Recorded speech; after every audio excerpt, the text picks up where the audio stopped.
बहू के हाथ। घर की बहू शीना को इस बात का बड़ा घमंड था कि जिस काम में वो हाथ डालती थी वो काम अच्छा हो ही जाता है। शीना की हर बात में हाथ का इस्तेमाल जरूर होता था। एक दिन शीना का पति आकाश उससे कहता है, कल जो वो भिंडी बनाई थी ना तुमने, वाह वाह वाह वाह, मजे आ गए। मैंने अपने हाथों से बनाई थी। मेरे हाथों में वैसे भी जादू है, जिस चीज को छू लेती हूँ सोना बन जाती है। अब ये थोड़ा ज्यादा हो रहा है। मतलब अगर हर चीज को छू के सोना ही बना देती हो तुम, तो हमारे नाम के पीछे भी अंबानी लगा देते हम। चुप रहो, मुंह पे हाथ रख लो, कुछ भी बोलते रहते हो। शीना की सास बगिया से पूजा के लिए फूल चुन रही थी। सुंदर, अति सुंदर, कितने प्यारे गुलाब के फूल हैं। भगवान जी खुश हो जाएंगे। मैंने अपने हाथों से जो पौधा लगाया था, मेरे हाथों की कोई भी चीज बेकार नहीं जाती। हाँ बेटा, सही कह रही है। इसीलिए तो तुम्हारे पिताजी से मैंने अपने बेटे के लिए तुम्हारा हाथ मांगा था। और उन्होंने हाथों हाथ में मेरा हाथ आपकी बेटी के हाथ में दे भी दिया था। हाँ बेटा, वो तो है, पर मुझे ये बता, तू ये हर बात में हाथ क्यों बीच में लेकर आती है? माँ जी, पंडित जी ने हाथ मेरा देखकर नैनीताल में कहा था कि मेरे हाथ जगन्नाथ हैं। मेरे हाथों से कभी कोई काम नहीं बिगड़ेगा, तो मेरे हाथों की तारीफ तो मुझे करनी पड़ेगी ना। हाँ हाँ, ठीक ही कह रही हो। वैसे तो मिलाओ हाथ इसी बात पर। शीना को न सिर्फ इस बात पे गर्व था कि उसके हाथ से सब अच्छा होता है, बल्कि घर के सारे काम भी वो पहले अपने हाथ से करती, फिर कोई दूसरा उन कामों को कर पाता। एक दिन शीना कपड़े धो रही थी।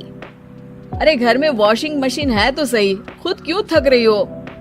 कपड़े पहले मेरे हाथ से धुलेंगे, फिर वॉशिंग मशीन से। पहले हाथ की सफाई, फिर मशीन की धुलाई।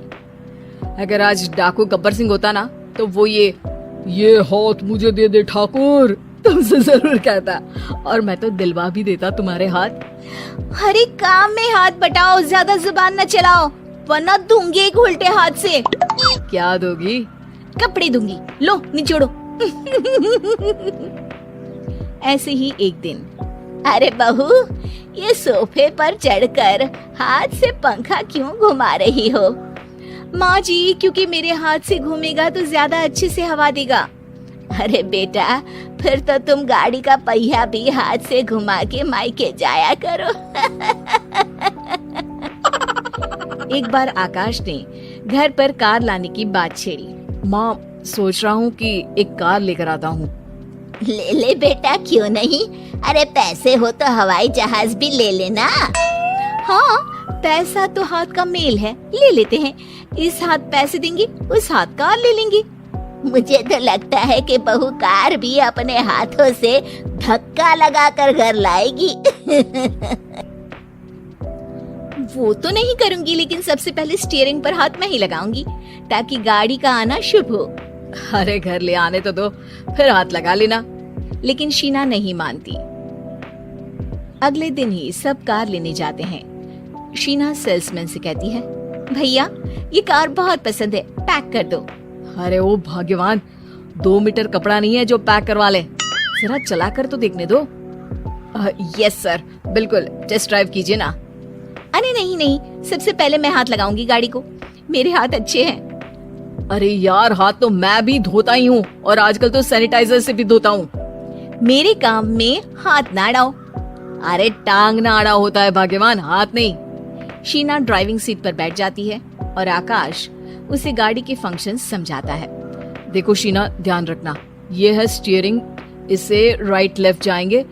ये है एक्सेलरेटर, इससे स्पीड कंट्रोल कर सकते हैं, और उसी के पास में है ब्रेक, जो तुम्हारी जुबान में शायद मिसिंग है।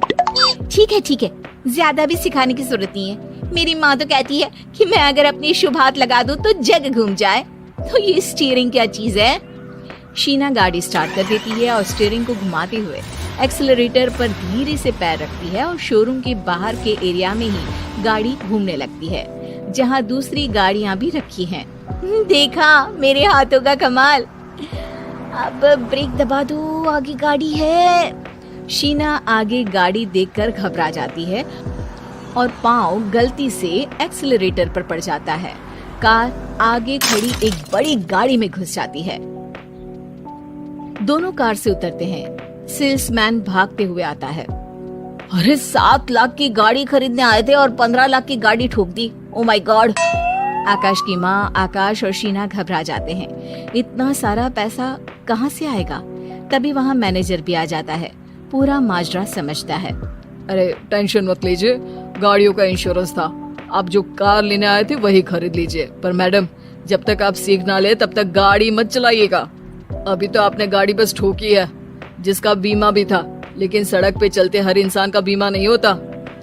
अरे मेरे हाथों से छुप भी गया ना तो उसकी जिंदगी बन जाएगी, और अगर चला भी गया तो स्वर्ग ही पाएगा। मैनेजर साहब, मेरे हाथ में कोई दिक्कत नहीं है, वो तो बस पाँव गलत जगह पर चला गया था। शीना की बात सुनकर आकाश अपना सर पीटता है और उसकी सास अपने हाथ से खुद का मुंह छिपा लेती है और मैनेजर हाथ जोड़कर माफी मांग लेता है।